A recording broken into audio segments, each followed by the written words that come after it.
In this question, it is given that the blood group of a father is B positive, of a mother is A positive, and the child is O positive.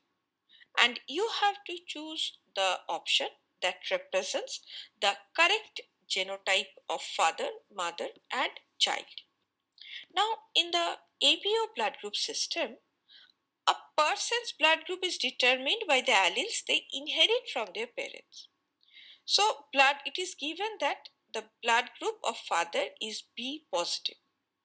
So, for a blood type B positive, the genotype can be IB if in homozygous condition, or IBI or IO, that is heterozygous.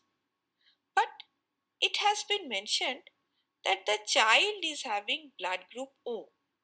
So the father must carry the recessive allele I.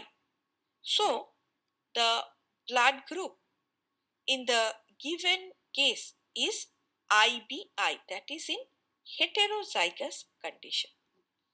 Now blood group of mother is A positive. So for a blood type A, the genotype can be IAIA, that is homozygous, or IAI, that is heterozygous. Again, the child is O, so the mother must inherit the recessive allele I. So the genotype of mother is IAI. Now, if we make a cross, then it is much clear that the genotype of father is IBI, that of mother is IAI, and then only the child can have the genotype II to have the blood group O. Hence, the correct answer is option C.